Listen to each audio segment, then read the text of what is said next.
Rwandais et Ougandais tuent et pillent au Congo démocratique. Ça fera bientôt 30 ans. Les soi-disant grands du monde, les grandes puissances, à travers de rencontres, des diplomatiques imposent de négocier avec des criminels de grand chemin. Alors que en Ukraine, lorsque Poutine le fait, on dit crime contre l'humanité, crime de guerre. Ils se réunissent dans des sommets pour décider de fragiliser Poutine. Nous ne sommes pas d'accord avec ce que Poutine fait en Ukraine. Mais ce qui se passe chez nous, au vu au sud de tout le monde, c'est indescriptible. On ne peut pas vous les montrer. Maintenant, les images sont très sensibles. À Béni, les ADF ont encore endeuillé. Même dans un hôpital, on ouvre ce grand débat sur cette note.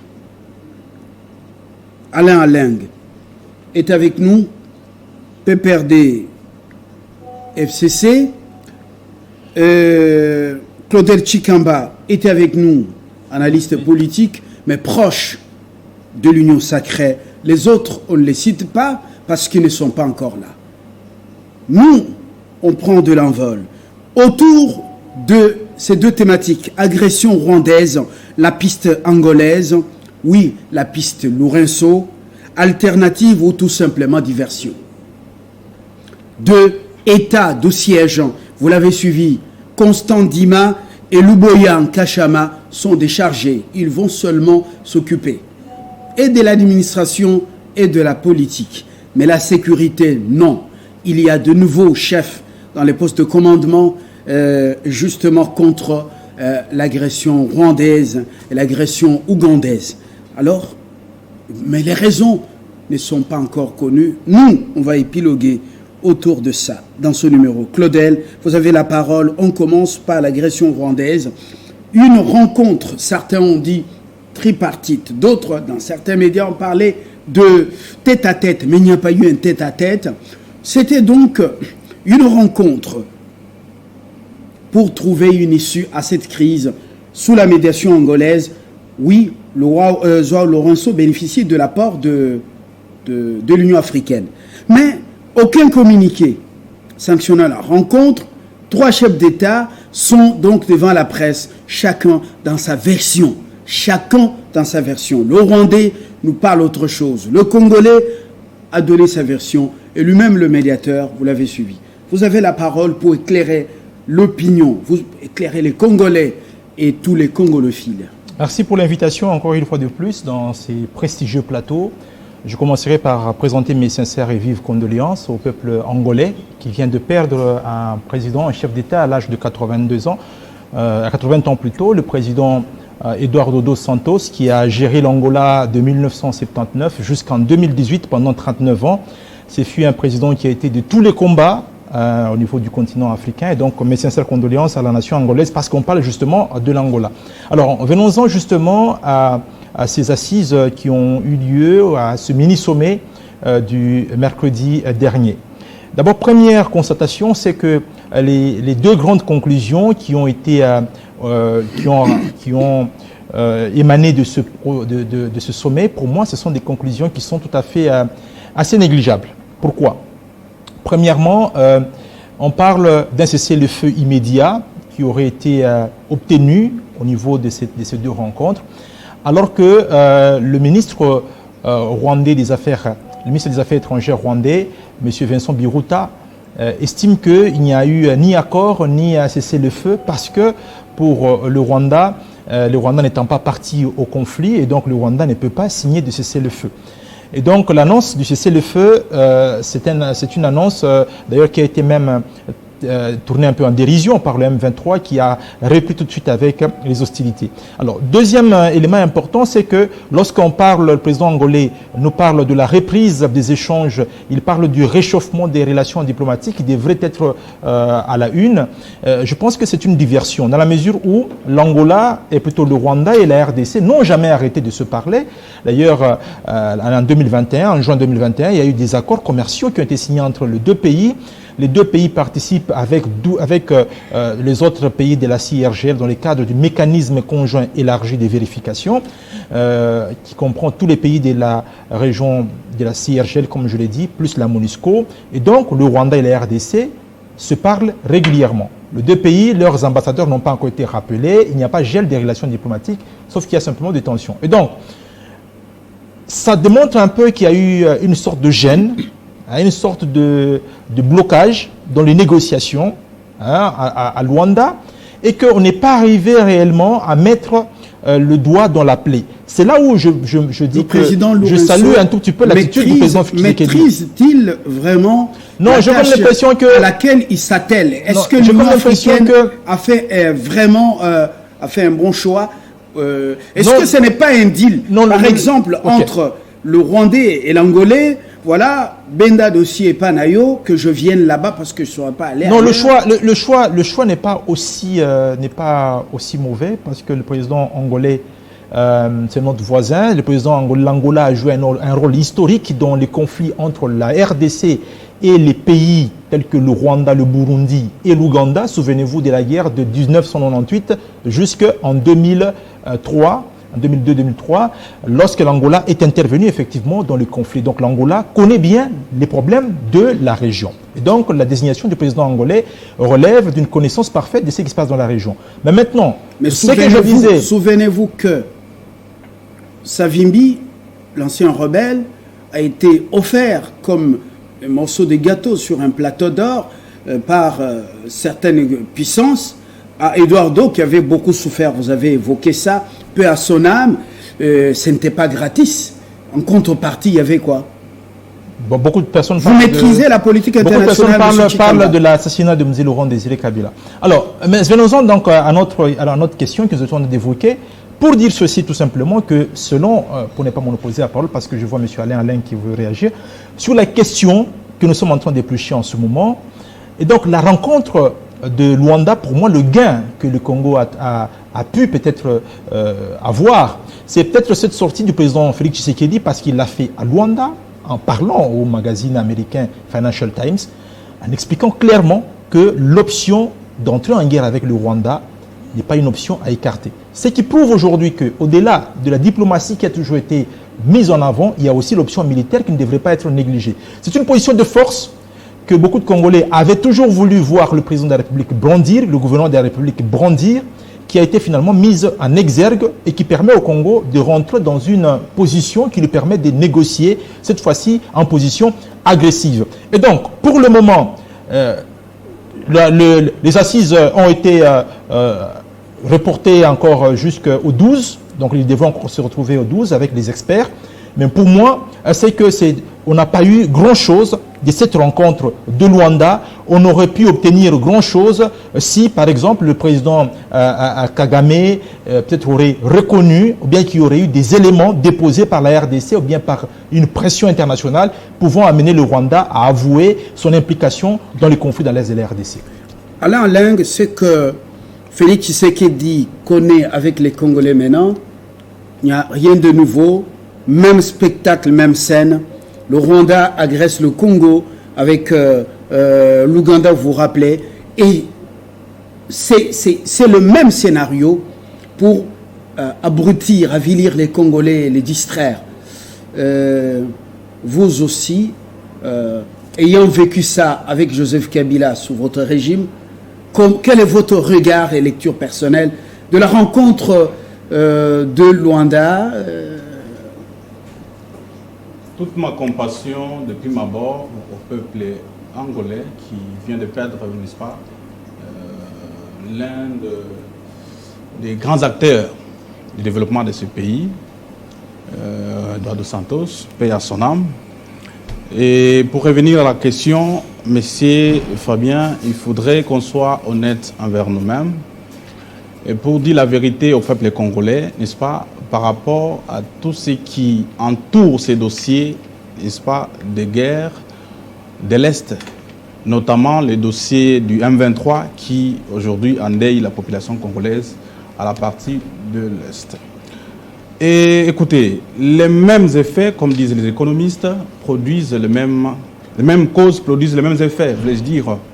Aujourd'hui, nous sommes en train de constater avec amertume que les régimes nous habituent maintenant aux accords. Chaque jour qu'on se réveille, ce sont des accords qui sont signés, Nairobi, Angola, tout ça, mais les résultats, rien du tout. Je reviens. Vous avez vécu les mêmes scènes, mêmes spectacles, les mêmes sommets, même pour parler, dialogue. Il n'y a rien de nouveau pour vous qui avez dirigé sous Joseph Kabila. Alors dites-nous concrètement, quelle est votre lecture personnelle? Vous vous attendez à quelque chose encore? Écoutez, nous attendons à quelque chose de consistant si la bonne volonté de M. Tshisekedi est là et lie par la population congolaise, dans les faits et dans son agir. Mais si ce n'est pas le cas, parce que les M23 défaits, n'est-ce pas, par les régimes Kabila, transformés même en parti politique, ces groupes n'existaient plus. Réactivés en 2019 par M. Félix Tshisekedi, n'est-ce pas? Selon les informations de Afrique 24, et que ces mouvements avaient des accords avec les régimes actuels et que ces accords-là n'ont pas été respectés, et ce qui a fait que ces mouvements soient réactivés. Et aujourd'hui, on quitte, n'est-ce pas, la SADC. SADC, au moins, de l'autre côté, on voyait que nous sommes en face des partenaires qui sont neutres dans ces conflits. On va adhérer aveuglément dans cette histoire de IAC de l'Afrique de l'Est, où la majorité de ces pays, n'est-ce pas, ont des problèmes avec la RDC. Le Rwanda notamment, le Rwanda, Ouganda, Burundi, ainsi de suite. Aujourd'hui, on va aller à la table de négociation au niveau de l'Angola avec les Rwandais qu'on n'a pas identifié clairement dans les précédents accords comme agresseurs de la RDC. Maintenant, on joue quel jeu? Et arrivé là-bas, on va aboutir à des conclusions qui n'engagent même pas les M23. Et les communiqués, n'est-ce pas, récents du M23 dit clairement que ce groupe n'a rien à voir avec ce qui s'est passé à Luanda. Et donc, nous sommes en train de jouer avec la population qui est en train de subir, n'est-ce pas, cette humiliation. Et donc, il faudrait que les régimes jouent un franc jeu et disent à la population congolaise qu'est-ce qui se passe réellement. Si réellement il y a eu des accords occultes qui sont même aujourd'hui cachés, que le Parlement n'est pas saisi, tout se passe, n'est-ce pas, à la va-vite, et on ne sait pas le but c'est quoi. Il faudrait avouer qu'on a échoué, associer d'autres personnes. Autre chose, on a la facilité en tant que dictateur d'aller faire des accords avec des pays étrangers. Mais dans son pays, n'est-ce pas, la politique est menée d'une façon dictatoriale. On cherche à publier une loi électorale qui est non consensuelle. La CENI, on met des personnes qui ne reflètent pas la réalité de la société. Vous ne nous amenez pas dans une digression là, monsieur. Non, ce n'est pas une digression, c'est très important. Vous avez lu la thématique. C'est par rapport à la cohésion nationale. Le pays en a besoin. Mais cette cohésion-là doit se faire avec des personnes sincères, en posant des actes qui démontrent clairement qu'on aime le pays, qu'on n'est pas là juste pour chercher ses intérêts personnels. Alors, et donc, si on ne cherche pas, n'est-ce pas, à inviter sur la table de cette négociation, d'abord des acteurs politiques majeurs, vous avez reconnu à nous comme les anciens gestionnaires. Nous voyons, n'est-ce pas, dans des pays occidentaux, que lorsqu'il y a des crises comme ça, on consulte même les anciens présidents. Et je crois que Joseph Kabila ne devait pas être écarté, étant quelqu'un qui a géré le pays, qui connaît, n'est-ce pas, tout ce qui se passe avec nos amis en face. Mais lorsqu'on essaie d'échapper à cette réalité, n'est-ce pas, et qu'on cherche maintenant à trouver une autre issue qui jusque-là ne trouve pas une solution, je crois que nous risquons de perdre beaucoup de temps dans cette histoire de rencontres, n'est-ce pas, interminables avec le Rwanda, avec l'Ouganda, parce que nous avons vu même le ministre des Affaires étrangères a révélé une chose, que M. James Kabarebe, je crois, dans une réunion, a dit que ce n'est pas le Rwanda qui attaque la RDC, qui agresse la RDC, mais c'est notamment l'Ouganda, n'est-ce pas, Museveni, parce que Makenga est logé là-bas. Et donc, maintenant, on joue quel jeu? Quel est réellement les pays qui déstabilisent notre nation? Et donc, dans ça, c'est M. Tshilombo qui est bien placé, qui a des informations qu'il faut donner à la population pour que cette population puisse aider, chercher à l'aider dans l'accompagnement, n'est-ce pas, dans ce qu'il fait au nom de la nation. Merci Alain pour votre temps d'antenne et vos arguments. Moucha Galoussa, Churuza, vous avez donc vous venez de nous joindre et vous avez la parole.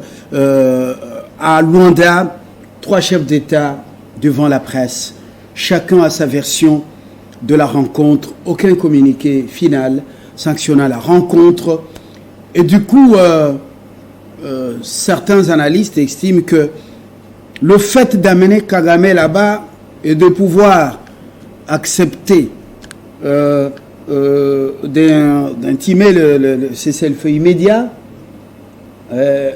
c'est une façon pour lui de reconnaître qu'il est le parrain du M23.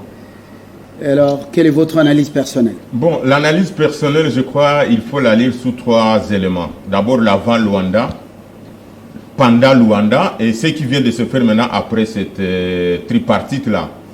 Avant cela, nous avions dit, pour ceux qui nous ont suivis, pour ceux qui nous ont écoutés, que c'était une rencontre de plus, une énième rencontre, c'est-à-dire qui n'allait pas produire les résultats et qui n'allait pas faire avancer les choses malgré ceux qui peuvent se frotter les mains pour des raisons qui leur sont propres.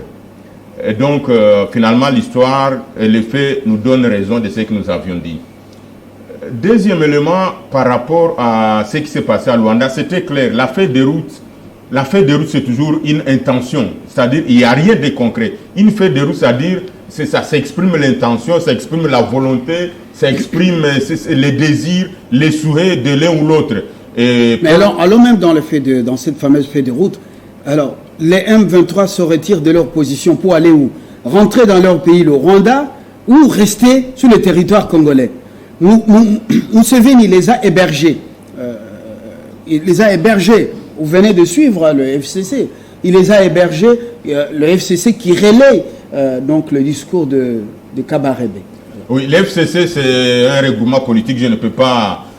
Effectivement, que dans le contexte pareil, on n'a pas besoin de tel regroupement politique. C'est la nation qui est concernée, que ce soit l'FCC, l'opposition, la société civile ou la majorité. Nous devons être unis face à ces drames, face à ce qui se passe à l'est de notre pays, dans la partie est de notre pays. J'étais en train de dire que l'après ce sommet-là, ce sera comme l'avant ce sommet. Malheureusement, le monde entier connaît que c'est le Rwanda qui soutient le M23. Le M23 est soutenu militairement, opérationnellement, politiquement, idéologiquement et financièrement par les Rwandais. Et ça, c'est connu. Même un homme. Même un homme, effectivement. Il n'y a pas d'M23, il y a l'armée rwandaise. Effectivement, il y a l'armée rwandaise. Et donc, les chefs de l'État, tout en étant dans ses prérogatives constitutionnelles de pouvoir aller négocier ou de pouvoir faire ce qu'il peut faire partout où il veut au nom de la République démocratique du Congo, nous acceptons, mais je pense qu'il devrait aussi être en mesure d'écouter la sagesse de la population. La sagesse de la population, pour le moment, la société civile, je parle de ma casquette, la coordination de la société civile de l'Est dans l'ensemble, que ce soit au sud Kivu, au nord Kivu, au Maniema, la province orientale et même les Tanganyika, se sont prononcés clairement, toutes ces sociétés civiles, les panels des experts, les mouvements citoyens pour dire au chef de l'État, n'allez pas à Luanda parce qu'il n'y sortira rien du tout. Parce que le seul langage que Paul Kagame peut entendre, le seul élément qu'il faut faire écouter à Paul Kagame, c'est la voix de la force. Et cette voix de la force mérite d'être orientée. Il faut une frappe chirurgicale, il faut une opération militaire de grande envergure vis-à-vis de M23 qui sert de paravent du Rwanda. Puisque le Rwanda a fait une déclaration, malheureusement le M23 vient de dire que ce qu'on a dit à Luanda ne les concerne pas. Donc ça veut dire que la guerre va continuer à se faire à l'est de la RDC et c'était prévisible où on va obliger le président de la République démocratique du Congo, son Excellence Félix-Antoine Tshisekedi Tshilombo, d'aller négocier d'abord avec Paul Kagame et maintenant il va aller négocier avec le M23. Ça ne se réalise pas. Est-ce qu'il vous a dit qu'il ira négocier avec le M23? Non.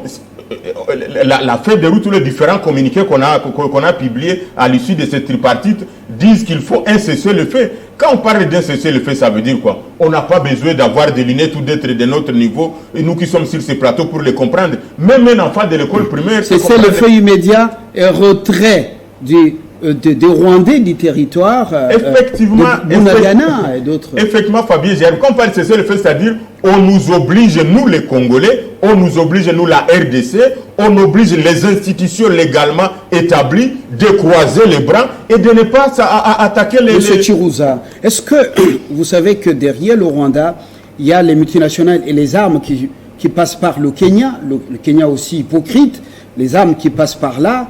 Et est-ce que vous savez que les armes qui viennent aussi de l'Ukraine, qui prennent la tangente ou pour prendre la direction du Congo, est-ce que vous savez que ça vient là-bas? Je veux effectivement y arriver. Je sais puisque les enjeux de la guerre à l'est de la RDC, c'est entre autres les pillages de nos ressources. Et ceux qui sont derrière, ceux qui motivent ces pillages-là, ce sont les multinationales. Et les multinationales mettent tout en jeu, mettent toutes leurs forces, toutes leurs stratégies, tout ce qu'ils ont comme pouvoir et avoir pour pouvoir utiliser les Rwandais. Et donc la solution qu'il faut, il faut qu'on puisse frapper d'abord les M23. Une fois les M23 défaits, à ce moment-là, on peut faire maintenant le rétablissement des relations diplomatiques avec les Rwandais.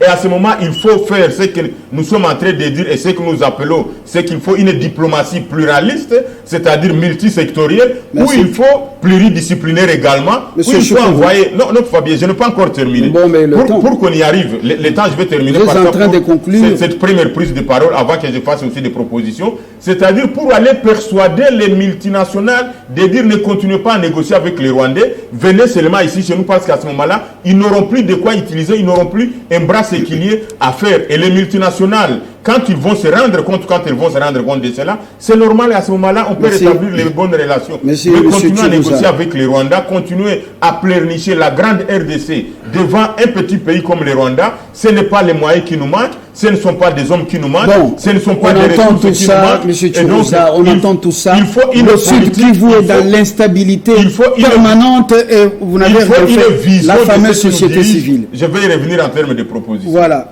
Monsieur Choukourou. Alors, souvenez-vous d'Arusha, en Tanzanie. Négociation. On a mené à Biarimana, il faut négocier avec les rebelles. Voilà, et la suite, vous la connaissez. Même Mobutu y allait comme parmi les facilitateurs. Mais vous connaissez ce qui était arrivé. On a battu l'avion d'Abiyarimana par le FPR, avec les multinationales derrière, ou surtout les fameuses grandes puissances. L'histoire est connue et têtue. Alors dites-nous concrètement ici, est-ce qu'on n'est pas en train de divertir les Congolais? On n'est pas en train de rouler le chef de l'État peut-être pour un plan qui est inconnu? Je reviens au sujet de votre émission Ça fait débat de ce soir. Piste angolaise, alternance ou diversion. Oui, la question c'est entre acteurs. Vous avez bien évoqué la question d'Arusha.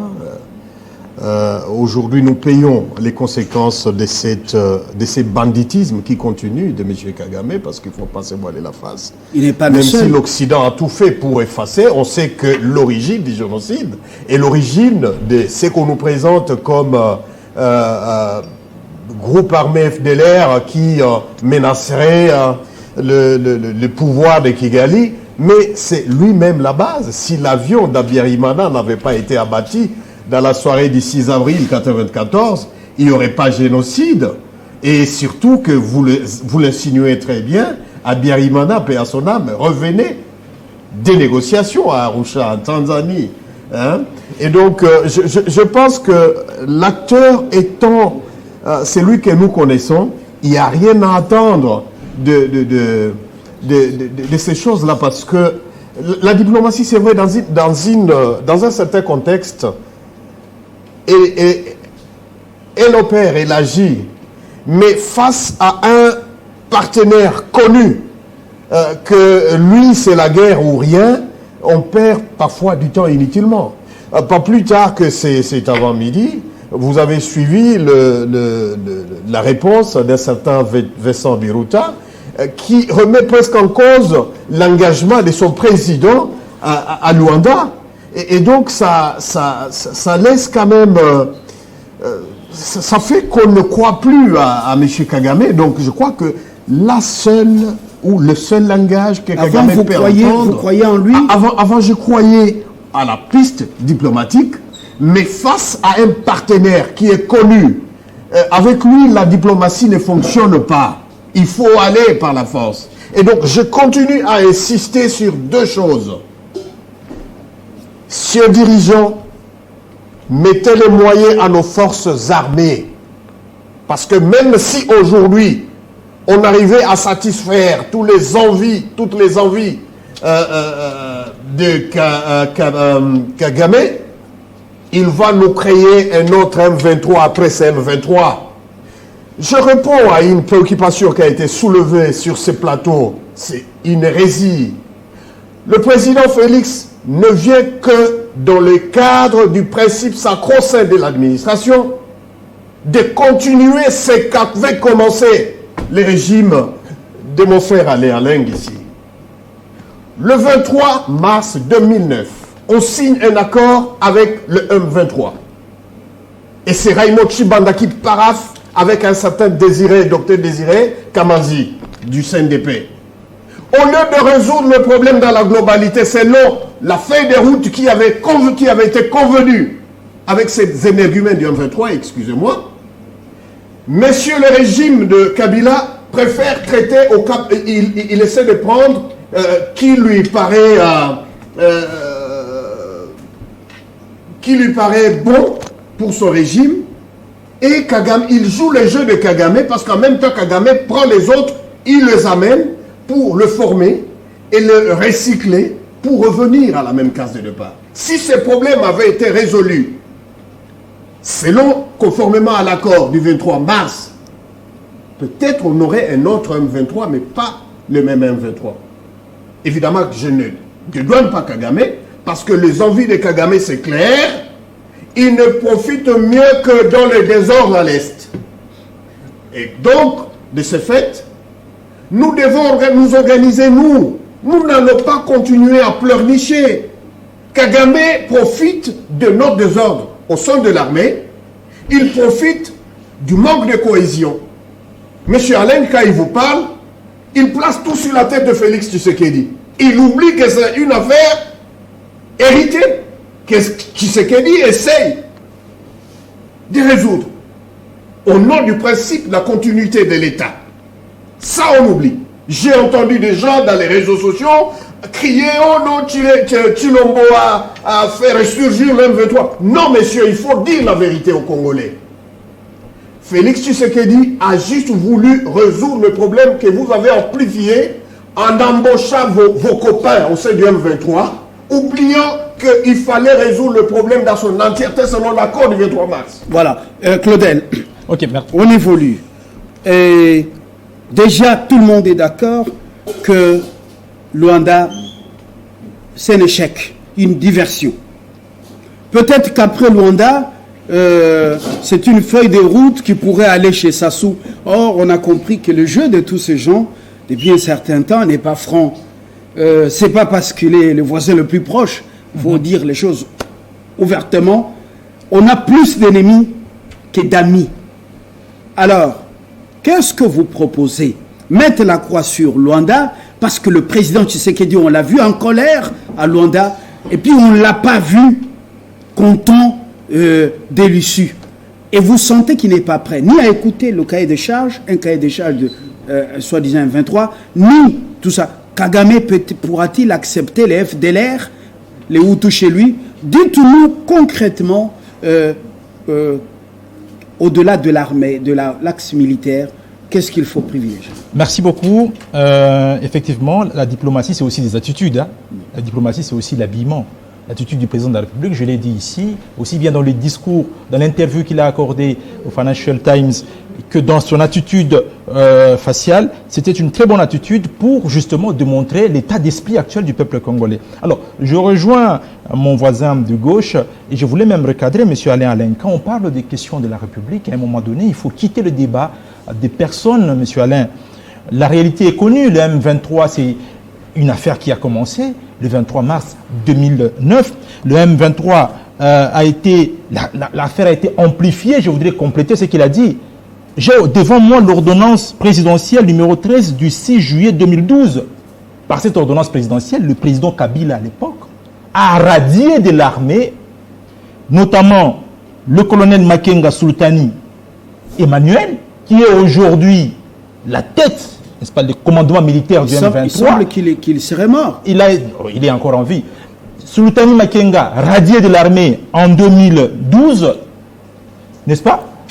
Vous pensez que Sultani Makenga, en ce moment-là, qui continue avec les mêmes revendications, parce que, selon eux, l'accord qui avait été signé, il fallait qu'il y ait une partie des revendications soit observée par le gouvernement de la République. Et ce n'est pas Félix Tshisekedi qui a radié tout de même Sultani Makenga aujourd'hui, qui réclame sa réintégration au sein de l'armée congolaise. Parce que, à part Sultani Makenga, si vous avez bien suivi, vous avez parlé d'une interview de monsieur, du major Willy Ngoma, le porte-parole du M23, mais quand vous suivez, il parle de la réintégration justement des bataillons qui devaient être formés et qui devaient être mis sous la direction de certaines personnalités qu'il a citées dans son interview. Eh bien, ces accords qui n'avaient pas été respectés, quand Félix Tshisekedi prend le pouvoir, il fallait reprendre contact avec le M23, parce que le M23 bénéficiait de ce qu'on appelle les droits d'asile. Le M23 s'est trouvé en Ouganda, le M23 s'est trouvé au Rwanda. C'est ça la réalité. Et donc, Félix Tshisekedi n'a pas réactivé le M23. Il a le réactivé pour quelles raisons? Le M23 se trouve en Ouganda. Félix Tshisekedi a dit à Makenga, viens attaquer les RDC. C'est tout simplement ridicule, ce que vous avez dit tout à l'heure. Et en même temps, je m'excuse peut-être, le terme est très dur, la RDC n'a jamais quitté la SADC. Nous avons toujours déploré le fait que les RDC se soient distancés militairement de ses partenaires traditionnels de la SADC. Je m'en vais déjà aborder la question que vous m'avez posée. Pour moi, la RDC doit réactiver son partenariat légendaire avec la SADC. N'oubliez pas qu'il y a des fils namibiens, zimbabwéens, angolais qui sont morts dans ce pays parce que Museveni, Kagame et l'ancien président burundais avaient attaqué le pays, voulaient renverser Laurent Désiré Kabila. Les fils de ces nations-là sont décédés. Et donc, par quelle magie aujourd'hui la RDC prendrait une option diplomatique de s'éloigner de ses anciens partenaires? Et donc, pour moi, diplomatiquement, on devra s'accorder à avoir dans notre escarcelle les pays de la SADC pour pouvoir parler ouvertement. Aujourd'hui, le président Tshisekedi hausse le ton, mais il n'est pas accompagné par le chef d'État étranger. Aucun président, à part le président sud-africain Ramaphosa, qui a refusé de se rendre au sommet du Commonwealth à Kigali, aucun président n'ose le faire comme Mugabe à l'époque, comme Sam Nujoma à l'époque, comme le président Eduardo dos Santos à l'époque, dire clairement aux Rwandais, aux Ougandais et aux Burundais d'arrêter de soutenir, que ce soit à l'époque le RCD, que ce soit à l'époque le MLC, comme ils le font aujourd'hui avec le M23. Et donc pour moi, je conclue. Même en face de Kinshasa, aucune position affichée contre l'agression et les pillages, les massacres. Et donc pour moi, je conclue parce que nous sommes plusieurs, d'autres doivent prendre la parole. Je conclue en disant que diplomatiquement, la RDC doit retrouver ses partenaires légendaires qui ont fait couler les sangs dans ce pays. Deuxièmement, je conclue en disant que l'armée congolaise, le budget pour cette année, je l'ai toujours dit plusieurs fois, 590 539 000 $ américains, dont 434 millions pour le traitement et fonctionnement des troupes américaines et des troupes plutôt congolaises et 156 millions pour l'équipement, l'acquisition des équipements militaires. C'est un budget tout à fait modeste, ridicule, parce que c'est 0,1% du budget de défense des États-Unis. C'est 1% du budget de la Russie que nous mettons à louer à longueur de journée. Et donc, doter l'armée congolaise de ces moyens, le M23, pour le vaincre, c'est à la fois réorienter la diplomatie vers des États qui peuvent s'engager militairement à l'RDC pour bouter en dehors du territoire national ces mouvements rebelles. Bruno Kayumoa, dites-nous concrètement l'offre, depuis que l'ambassadeur ou le diplomate russe était au mécanisme national des suivis de l'accord cadre d'Addis Abeba, on a suivi, on a compris qu'il y a de l'agitation quand même sur le vieux continent. Des diplomates se sont prononcés, ils ont tweeté, au lieu de donner l'argent pour les infrastructures, maintenant vous proposez seulement les armes. Est-ce que l'offre de la Russie, on doit la laisser comme ça, la négliger? Parce que les partenaires traditionnels sont hypocrites. Vous avez vu Hammer, les adieux ou le mot d'au revoir, c'est seulement la nourriture. Comment on l'appelait, un Zita, là où il est parti, il a mangé les Kamundele, et voilà, il a trouvé un peuple dynamique. Il n'y a que ça. Dites-nous concrètement. Bien, moi je crois qu'on ne doit pas continuer à se voiler la face. Les comportements de ceux qui nous adressent se justifie par l'appui qu'ils bénéficient des grandes puissances qui sont connues. Et donc, malheureusement, ce sont les mêmes puissances qui prétendent être avec nous, qui prétendent dire qu'ils déploient une coopération stratégique avec la République démocratique du Congo. Au jour d'aujourd'hui, quand nous voyons la configuration mondiale, on ne peut plus se tromper. Donc, il y a la Russie qui a toujours été derrière les opprimés, la Chine de Mao qui a toujours accompagné, bien qu'aujourd'hui elle est en train de se comporter faire plus les affaires de manière beaucoup plus capitaliste. Mais de manière claire, on sait, si on veut résoudre vraiment la question congolaise, on sait chez qui on peut se tourner. Aujourd'hui, ce n'est pas aux États-Unis d'Amérique, parce qu'ils sont en train de jouer le double jeu, et depuis bien longtemps, c'est les jeux qu'ils jouent. Ou alors, si on les invite, on doit faire des propositions beaucoup plus claires. Mais le contexte, il est tel que l'Occident a toujours considéré la République démocratique du Congo comme cet espace qui doit être grandement exploité. Prendre la main de la Russie, ce n'est pas aussi facile diplomatiquement parce que nous sommes presque investis par l'Occident. Et donc, le plus tôt possible, ils vont renverser la tendance. Donc, il faut travailler cet aspect de manière beaucoup plus... Nous sommes des hommes, nous avons les cerveaux, nous avons des têtes. Les hommes, il y a des situations qui nous obligent de prendre d'élever certaines options ouvertement. Effectivement, c'est ce que... Combien de pays africains ont dit non, n'ont pas été avec les Occidentaux à l'ONU pour voter en faveur de l'Ukraine? Oui, mais je vais dire, si je prends le cas malien, si je prends le cas burkinabé qui est complètement à douter, donc je crois que les Maliens se sont préparés. Ils se sont préparés, ils ont travaillé pour qu'ils bénéficient de l'appui de la Russie. Et donc, il faut que nous puissions réfléchir à fond, mais je ne vois pas qu'on peut prendre cette option de manière brutale comme ça, bien que l'ambassadeur russe nous a offert l'opportunité. Mais ça serait la meilleure option parce qu'il y a de l'hypocrisie côté occidental.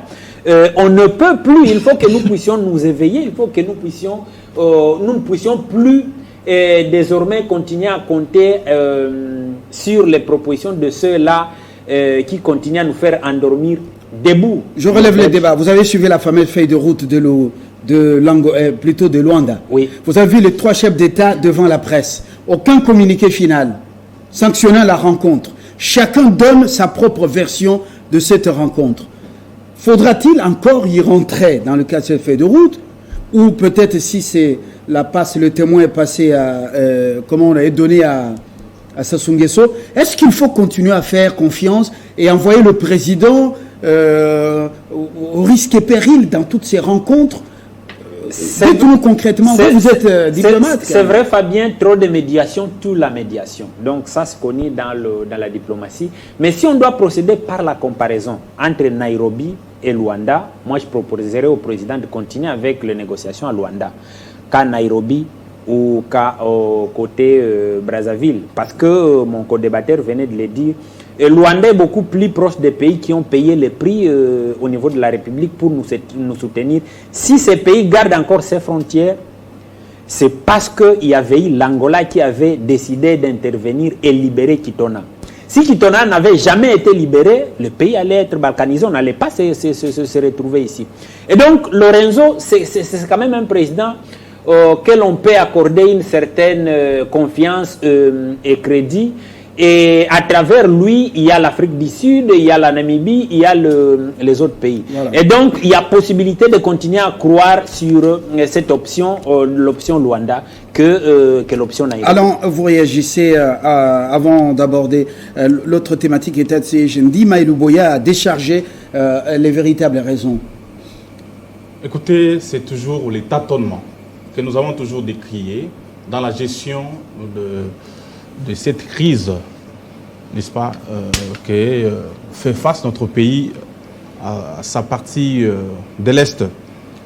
État de siège, les pays, les 2 provinces, Ituri et Nord Kivu, sont sous l'état de siège. Tout le monde le sait. Aujourd'hui, on va décharger les militaires gouverneurs du Nord Kivu pour qu'ils s'occupent que de l'administration et de la politique. N'est-ce pas? là, c'est la gestion civile, ce n'est plus l'état de siège. On met la responsabilité de cette question des opérations sur le terrain entre les mains d'autres généraux, ce qui est normal parce qu'ils sont fils du pays. Mais en fait, les tâtonnements, là, cette confusion, on ne sait pas, c'est sur base de quoi qu'on gère le pays? Les textes? Sur base de quoi vous dites les que, textes, s'il vous plaît, sur base de quoi vous dites que c'est un tâtonnement quand vous ne connaissez pas les raisons pour lesquelles on a changé les commandants des opérations, on a déchargé le gouvernement militaire. C'est sur base de quoi c'est un tâtonnement? Écoutez, l'intermédiaire n'existe pas. Soit nous sommes la nuit, ou bien nous sommes les jours. Si on n'est pas d'accord avec ceux qui sont en train de gérer, vous les chassez. C'est clair et net. Mon ami Claudel vient de relever ici que Sultan Makenya a été radié, n'est-ce pas, par l'ancien régime. Parce qu'on a enregistré dans son chef plusieurs griefs, n'est-ce pas? Parce que dans l'armée, c'est la discipline. Joseph Kabila, n'est-ce pas, c'est quelqu'un qui maîtrise bien cette question. Donc, vous n'avez pas de notions à donner quant à ça. Et donc, on ne peut pas laisser quelqu'un qui s'est mal comporté en tant que militaire parce qu'il faut le dorloter, parce qu'il va chercher à mettre en place un mouvement qu'on va appeler M23. Et après, la suite, c'est quoi? La suite a été réservée en 2013 en tant que gestionnaire qui avait une vision claire, qui a dénoncé l'implication des pays, n'est-ce pas, voisins, et tous les pays de la région ont condamné le Rwanda et l'Ouganda. Même au temps de Mouzé Kabila, c'était la même chose. Mais ici, dans la gestion de M. Tshisekedi, ce n'est pas le cas. D'une part, on dit que c'est l'agression. De l'autre part, on dit que c'est les terroristes, M23 terroristes. Et donc, on ne sait pas dénicher le langage clair des gouvernants, et cela met en difficulté même les pays voisins. Mais vous ne répondez pas à la question. Vous avez dit que Tshisekedi a réactivé le M23. Réactiver le M23 parce qu'il y avait des accords. En suivant les communiqués, je parle ici de la source officielle, n'est-ce pas? Jeune Afrique qui a dit qu'il y a eu, n'est-ce pas, des accords régime Tshisekedi M23 et que la délégation du M23 était logée ici 14 jours, n'est-ce pas, à Kinshasa. Et ensuite, ce mouvement allait être même transformé en une force spéciale, n'est-ce pas, pour aller militer au niveau de l'Est, chercher à terminer la guerre. Ça, ce sont des indiscrétions qui nous ont révélées par Jeune Afrique. Aujourd'hui, vous l'avez lu, c'est quel numéro? Laissez-moi y aller. Laissez-moi, messieurs les journalistes. Vous avez le temps de lire. Moi, j'ai le temps, en tant qu'intellectuel, de lire, même sur les réseaux sociaux. Si vous n'avez pas cette culture, ce n'est pas mon problème. Et vous avez dit, mon ami en face ici, qu'il a fallu, en 2009, résoudre la question d'une manière globale. Et qu'au temps de Kabila, on traitait le cas par cas. Mais quel est, à votre humble avis, s'il vous plaît? C'est moi qui mène. S'il vous plaît. S'il vous plaît. Je relance les débats. Quel est, à votre humble avis, selon vos analyses, le changement intervenu il y a des heures, changer les commandements des opérations dans l'est du pays et décharger les gouverneurs? Vous reposez encore la question, je n'ai pas bien saisi. Quelles sont, à votre humble avis, selon vos analyses, les raisons principales qui ont conduit les chefs d'État à faire changer les postes de commandement des opérations et à décharger les gouverneurs militaires? Non, c'est toujours plein état de siège. Le tâtonnement. Parce que lorsque vous êtes noyé, on sait des tenir de gauche à droite, on ne sait pas quelle issue il faut suivre. C'est ça ma lecture personnelle. Parce que la vraie question devrait être posée d'abord aux acteurs politiques majeurs du pays, chercher d'abord aussi à les consulter, au lieu de multiplier des stratégies qui tiennent pas route. Aujourd'hui, état de siège, on décharge encore ceux qui sont reconnus constitutionnellement comme des gestionnaires, n'est-ce pas, de la question sécuritaire de cette partie. On va attribuer ça à d'autres personnes et c'est une confusion totale. Parce que les gens qui sont là, je ne sais pas quelle frustration que vous allez, n'est-ce pas, faire naître dans les chefs. Ce n'est pas le souhait. Et donc, c'est le tâtonnement comme nous avons toujours habitude de constater dans les régimes. Au risque de vous répéter. Chirouza, voilà. Quelle est votre réaction après avoir suivi le PPRD FCC? Oui, ma réaction, je vais revenir juste sur un certain nombre d'éléments. Je pense, mes chers frères, nous sommes en train de parler d'une question importante qui concerne la survie de la nation. Notre pays est agressé et nos compatriotes sont en train de souffrir à l'est du pays. Nous devrions éviter le plus possible de mettre des émotions et des sentiments.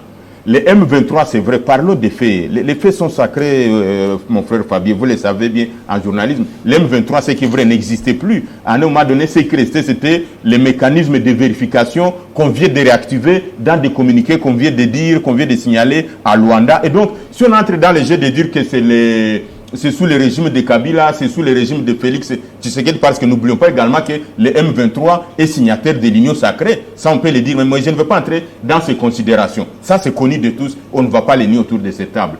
Mais qu'est-ce qu'il faut? Il ne faut pas non plus continuer à pousser les chefs de l'État à les mettre en danger et en difficulté. Ce que nous avons comme rôle, nous les citoyens congolais, nous acteurs de la société civile et mes estimés compatriotes qui sont autour de cette table, c'est d'aider le président de la République à relever les défis. Et le défi qu'il faut relever ici, primo, c'est de mettre fin à cette guerre. Deuxième élément, c'est de permettre à ce que la RDC puisse récupérer sa place de la grande République démocratique du Congo en Afrique centrale. Et pour y arriver, ce n'est pas avec des négociations de tous les jours qu'on va mener, alors qu'il y a des options qu'il faut faire. Et les évidences, je pense que nous venons de les dire ici. La première des choses, c'est que nous tous nous mettons d'accord que Luanda a échoué, n'a rien donné comme élément positif. Est-ce qu'il faut toujours encourager le président de la République à aller dans des négociations qui ne vont pas aboutir, alors qu'on connaît que la solution se trouve dans ce que venait de dire mon frère Soukuru, qu'il faut frapper le M23 et qu'il faut les mettre hors d'état de nuire, et puis maintenant essayer de voir les négociations après vis-à-vis du Rwanda, vis-à-vis des multinationales et des autres.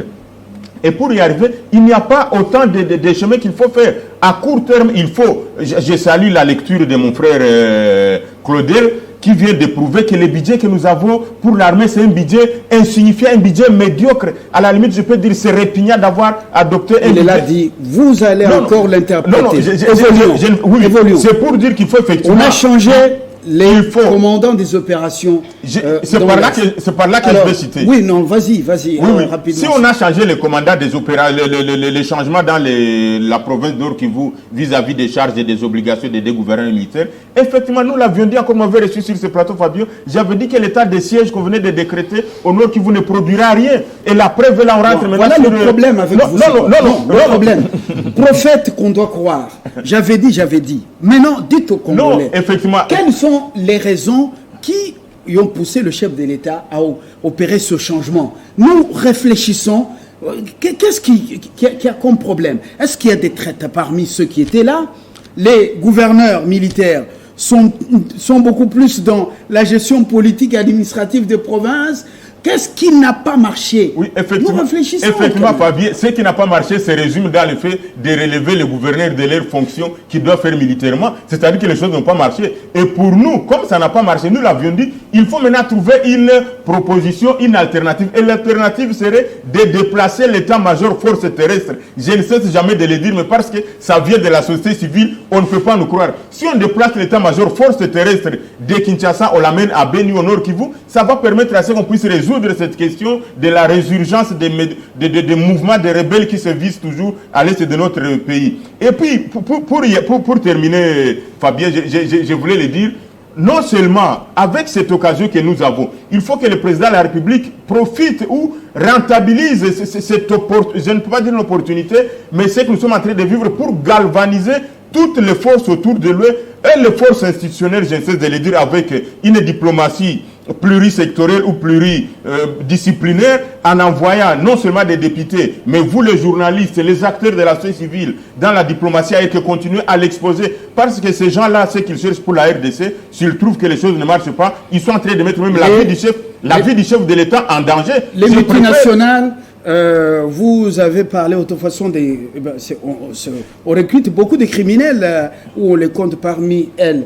Vous pensez qu'elles vont plus écouter les journalistes, les avocats et autres professeurs les chefs de diplomatie, par exemple? Non, il faut qu'on arrive à avoir des alliés. On l'a dit, je ne sais pas, quelqu'un l'a dit autour de cette table. Si la diplomatie formelle ne fonctionne pas, il faut qu'on puisse mettre sur place un autre mécanisme d'avoir des alliés via les différentes voies ou les différents acteurs qu'on peut exploiter. Et parallèlement à ça, Fabien, je suis en train de terminer, il faut qu'on puisse consulter toutes les couches de la population. C'est qu'en train de dire, Joseph Kabila est encore là. Consulter. Non, nous avons... Oui, je pèse bien les mots, Claude. Non seulement consulter, mais galvaniser, c'est-à-dire réunir les gens autour d'un seul idéal, autour d'un seul objectif. Vous êtes de la société civile, plurielle. On ne vous a pas vu donc mobiliser et aller jusqu'au front, entrer jusqu'au Rwanda. Moi, j'ai toujours été... Toujours des réunions de bureau. J'ai toujours... Casse-croûte, atelier. Je viens de Bukavu, on venait de faire une grande conférence sur l'éveil et les sursaut patriotiques. C'est ça ma contribution d'abord. Mais également, je l'ai toujours dit, nous avons vu les chefs de l'État, quand il avait besoin de la majorité, quand il avait besoin des manettes politiques, il a consulté les gens, il a réuni les gens autour de lui. Mais permettez que Choukourou me donne une minute. Pourquoi par rapport à ces par rapport à ces défis, intellectuellement, les chefs honnêtement, on peut dire, par exemple, il y a traîtrise. En responsabilisant ceux-ci, ceux qui sont venus, peut-être le chef des... Mais il y a quand même des analyses à faire. Mais vous nous ramenez toujours à vos prophéties. Choukourou. Non, c'est parce que moi je suis rationnel et j'essaie de dire ce que les autres ne peuvent pas dire. Choukourou. Voilà. Nous sommes à l'état de siège. Un aveu d'échec, tâtonnement selon le PPRD, parce qu'on vient de décharger un peu le gouverneur militaire. Il vous a dit qu'il s'est ressourcé dans les réseaux sociaux. Oh, vous connaissez... Non, il était sur Jeune Afrique. Il faut vérifier parce que ce n'est pas les mêmes Jeune Afrique que moi j'ai lu. Donc, M. Alain, il faut qu'il vérifie bien ses sources d'information. Malheureusement, il est toujours à côté de la plaque, avec ses émotions, parce que soutenant toujours les individus. Comme quelqu'un l'a dit sur ce plateau, la question de la sécurité à l'est de notre pays, cher frère Fabien, c'est une question vitale. Si vous allez maintenant à Kanyaruchinya, chez moi, Kibumba, vous verrez comment les familles entières ont abandonné. N'oubliez pas que nous sommes en période de moisson. Ils ont abandonné dans les champs la nourriture et ils sont en train de vivre une introduction commencée par en colère, commencée par la situation sur place. On a massacré aujourd'hui. L'état de siège, c'est vrai. C'est vrai. L'état de siège a produit les résultats, toutes ces agitations autour des acteurs, des intervenants dans ces no man's land, dans cet imbroglio qui a été créé à dessein pour maintenir cette partie du territoire dans un flou, afin justement de permettre à ces entreprises ou les gens qui sous-traitent Kagame à continuer leur sale besogne. Aujourd'hui, c'est comme l'état de siège a agité tout ce monde-là. Aujourd'hui, on sait qui est qui dans ce qui se passe à l'est de la République. Les gens des opérations, je crois qu'ils ne vont plus dépendre du gouverneur ou des gouverneurs militaires. Je crois qu'ils vont dépendre directement du haut commandement militaire. Nous avons décrié... Changement de paradigme, changement d'approche. Nous allons vers autre chose au front. Tous nous avons décrié les dysfonctionnements qu'il y avait au sein du commandement de Sokola 2 et dans les traitements justement de ces groupes, notamment le M23, surtout quand Bounagana est tombé. Voyez-vous, tous nous avions décrié les commandements. Comment voulez-vous qu'un gouvernement militaire, avec un territoire comme le Nord Kivu, plus grand que le Rwanda, et qu'en même temps, il soit dans la coordination ou au sein du commandement des opérations? Ça ne va pas. Il y a un problème. Et lorsqu'il est lui-même commandant des opérations, vous avez un commandant de l'opération Sokola, il y a quand même un problème à un moment donné. Vous savez, dans une guerre, on ne peut pas avoir des commandants pour une certaine rationalité. Et donc, je crois que le chef de l'État y a vu et a entendu justement. Parce que le chef de l'État écoute. Parce qu'il sait que cette crise de l'Est, il ne peut pas les résoudre seul. Et je rappelle à tout le monde... Est-ce qu'il faudrait faire recours aux réservistes, comme l'a suggéré, permettez que je finisse quand même mon idée. Général Olenga, Général Etumba et tant d'autres qui ont fait preuve. Oui, la nation est en danger. La nation est en danger. Tout ce monde doit mettre en contribution leur savoir, leur expérience, parce que je leur toujours répété sur votre plateau ici, cette affaire de l'Est, aujourd'hui c'est Félix, hier c'était Kabila, même celui qui viendra demain, il trouvera le même problème parce que quelqu'un l'a dit, que c'est une situation savamment concoctée, c'est fait à dessein, parce qu'on sait que c'est dans les chaos qui peuvent se retrouver mieux qu'avec des accords avec nous. Alors, comment on appelle Claudel. Merci Christian, parce que le temps nous fait défaut. Moupile est en train de nous suivre à la maison, il devait être avec nous. Il a envoyé une contribution. Question importante. Le chef de l'État, il est diplomate. Il ne peut pas froisser certains partenaires. Mais on sent que c'est un homme en colère, c'est un homme révolté face aux réalités que peut-être le peuple ne connaît pas. Nous, Congolais, après avoir compris l'hypocrisie des grandes puissances, les pillages, les massacres, est-ce qu'on ne peut pas se mobiliser? Et Félix s'est dit, c'est le peuple qui a décidé. Autrement, on ferme les universités, on ferme les écoles, nous nous mettons debout et nous allons avec l'armée dans l'Est et même on chasse la MONUSCO en pleine journée et les partenaires vont entendre, même des diplomates, on les chasse. C'est une question provocatrice. Il faut qu'on commence par, excusez-moi, qu'on commence à donner les moyens à nos forces armées avant d'aller dans des solutions comme celle-là. Merci beaucoup. Dans ce qu'on appelle le projet annuel de performance de l'armée congolaise, qui sont mis d'ailleurs à la disposition de toute la population à travers le projet, à travers la loi des finances exercice 2022. C'est prévu justement que la FRDC pour cette année devait se préparer sur 4 axes essentiellement: la restauration de la paix, la participation aux missions de paix, la préparation de la relève de la MONUSCO et la neutralisation des forces négatives. Maintenant, pour répondre à votre question, il faut noter quand même que, au-delà de tout ce qu'on note comme révolte, mais il faut quand même que la population congolaise, que nous les Congolais, qu'on puisse réellement matérialiser cela à travers des actes. Vous savez qu'en termes de recrutement dans l'armée, c'est trop faible. Je m'en vais vous donner les chiffres qui sont par ailleurs disponibles. Est-ce que pour l'année de ça, non, c'est très important. Vous ne pouvez pas garder ça pour les vestiaires. Non, mais ce sont des chiffres qui sont disponibilisés. Ce sont des chiffres. Non. Ok, merci beaucoup. Ce sont des chiffres qui sont disponibilisés à travers les sites internet. Disponibilisés à travers. Donc, ce ne sont pas des chiffres secrets. Mais je voudrais simplement dire que ce sont des chiffres extrêmement faibles qui démontrent le niveau d'engagement de la population congolaise dans le renforcement et le rajeunissement des forces armées de la RDC. Au même moment, justement, c'est pour répondre à votre question, vous parlez de fermer les universités, de faire ceci, cela. Mais la population congolaise, le taux d'engagement, est-ce que ce n'est pas parce que le budget, même de traitement, lorsque vous regardez d'une unité spéciale, je ne vais pas citer les chiffres ici, une unité spéciale comme la garde républicaine, regardez les montants, allez regarder les chiffres.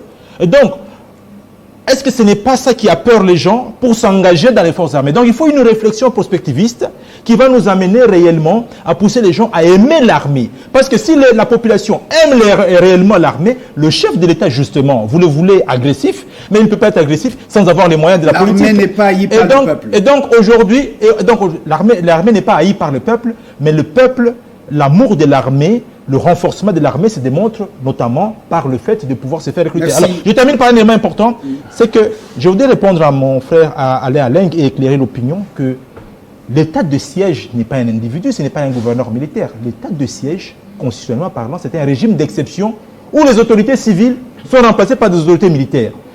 Ça ne veut pas dire, il faut également, je ne sais pas si la loi a été adoptée, la loi portant sur les statuts, notamment sur l'organisation de l'état de siège.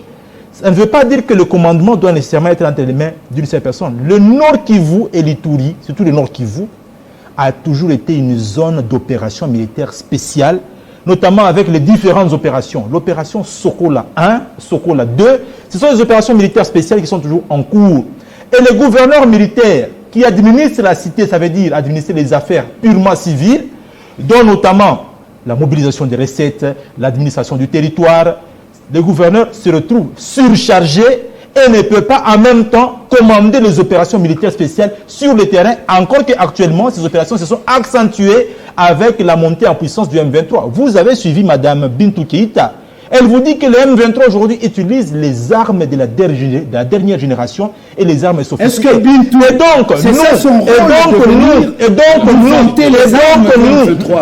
nous, le chef de l'État, le commandant suprême de FRDC, adapte, ajuste la réponse par rapport à cela. C'est pourquoi il fallait absolument qu'on donne un commandement assez spécial pour que nous puissions avoir un état de siège plus qu'offensif. Alors, Bruno Caïman, dites-nous, est-ce qu'il appartient à Bintou, notre sœur guinéenne, de venir vanter l'armement du M23 ici?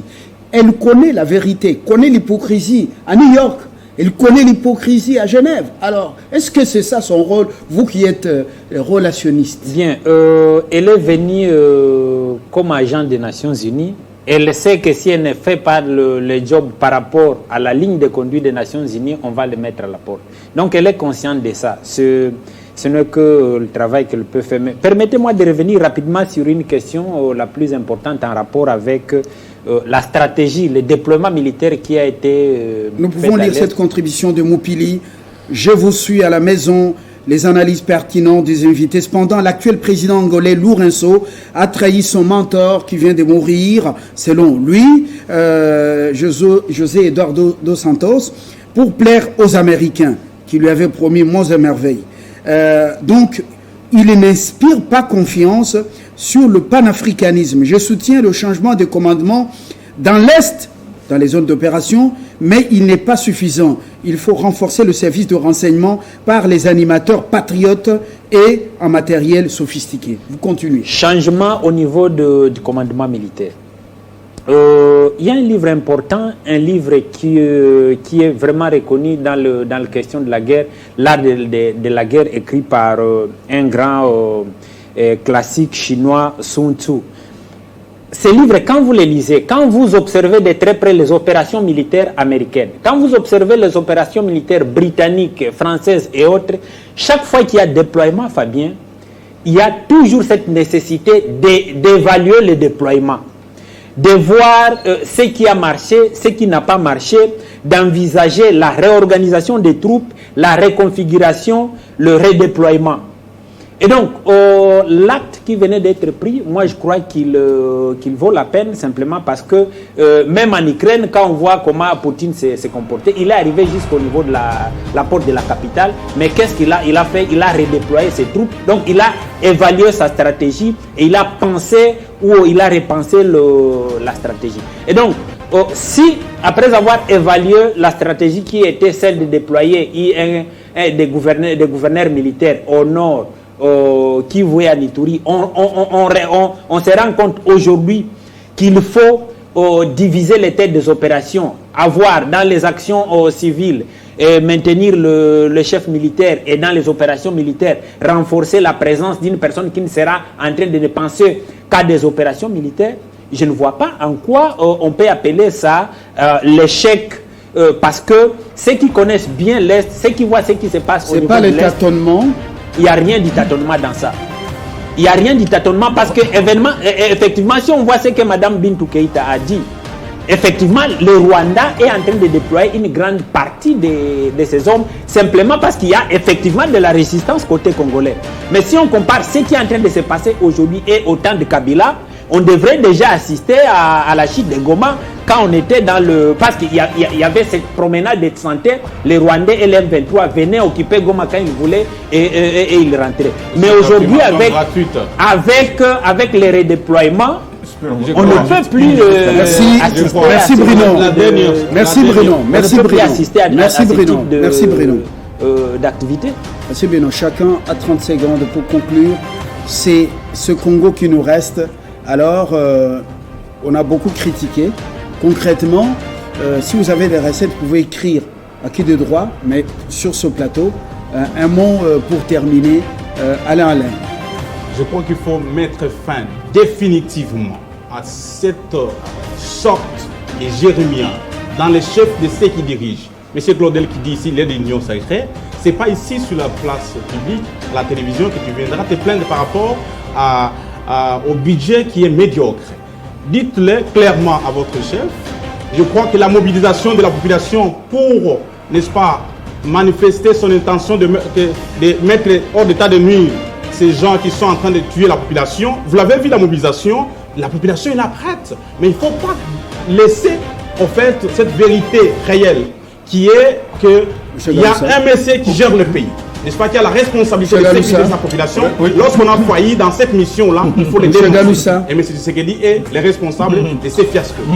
Merci beaucoup Fabien. Je voulais dire que la convergence sur laquelle nous venons de nous mettre d'accord, c'est que nous devons cesser de continuer à pousser les chefs de l'État dans des négociations qui ne vont pas aboutir. Mais nous demandons que le président de la République puisse outiller, puisse former, puisse bien rémunérer les militaires pour qu'on puisse gagner cette guerre. Et donc, pas question de continuer à caresser dans le sens du poil. Et je pense que le go est déjà donné. Il faut féliciter les FARDC. Il faut également féliciter le ministre actuel de la Défense qui finalement a déjà fait la loi sur la programmation militaire qui n'a jamais existé dans ce pays. C'est déjà le commencement, mais également la politique générale sur la défense qui est en train d'être mise en œuvre. Donc je pense qu'il faut que les chefs de l'État rentrent sur cette voie-là, d'écouter la sagesse de la population pour qu'on puisse gagner cette guerre vis-à-vis de ceux qui occupent notre territoire. Bintou Keïta n'a pas vanté l'armement ou la force du feu de ces terroristes de M23. Simplement, il a voulu dire que le FARDC et la MONUSCO ne sont pas en face des rebelles, mais ils sont en face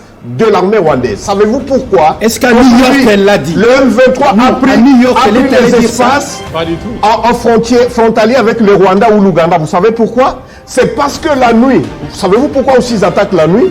Parce que la nuit, on fait entrer des brigades de militaires qui surprennent nos militaires, mon frère. Et c'est ce qui a fait que Bintou parle de cette question. Solution, je dis ceci. Aujourd'hui, on doit doter nos forces armées de moyens conséquents et j'en appelle rapidement à ce que la loi de la programmation soit votée en procédure d'urgence pour que notre armée ne puisse vivre pas en clochard. Il faut qu'on donne des moyens et c'est comme ça que nous allons vaincre Kagame. Ça ne demande même pas qu'on ferme les universités. Claudel. Féliciter le FRDC, les pousser davantage à aller se battre, pour que le gouvernement de la République puisse accomplir les projets annuels de performance, renforcer les capacités des militaires, renforcer et rajeunir les effectifs des forces armées, spécialiser et perfectionner les militaires, mais aussi, surtout, pourquoi pas se doter de ces drones fantastiques des Turcs, la Bayarta, qui a mis d'ailleurs en déroute certains chars russes. C'est très important. Et n'est que ces drones ne coûtent que 2 millions, 3 millions de dollars américains. C'est très important. Oui, il faut multiplier les efforts militaires sur terrain, multiplier les efforts diplomatiques parce que l'ennemi de la République démocratique du Congo n'a jamais été agité. Aujourd'hui, il est agité parce qu'il est en train de comprendre qu'il y a la volonté d'en finir avec la barbarie qu'il commet à l'Est. Non, en un mot, Fabien, s'il vous plaît, je voulais la diplomatie. Dans la cohésion, Fabien, vous pouvez même lancer une campagne. Vous pouvez acheter, la population peut acheter ces drones à nos forces armées. S'il vous plaît. Et la diplomatie pluridisciplinaire ne faut pas négliger. Je suis signataire du plan de paix. La société civile a joué un rôle important. lui seul peut acheter 4 drones. $1. Merci. Merci Claudel. C'est un signal fort contre Kagame. Laissez-moi quand même te conclure. Permettez-moi. Merci Bruno, merci Alain, merci Dieudonné, merci à vous également. Je continue à croire que Kagame ne lâche pas prise tout simplement parce qu'il le veut. Ceux qui pillent au Congo lui imposent de continuer. Nos véritables ennemis sont non seulement Kagame, mais aussi ces grandes puissances hypocrites et les multinationales qui placent des gens à la Maison Blanche, à l'Élysée et partout ailleurs. Donc, un peuple uni, consciencieux, il est redoutable plus qu'une bombe atomique et c'est possible. Notre pays sera intact. Nous y travaillons. Nous sommes dans la guerre médiatique. À très bientôt.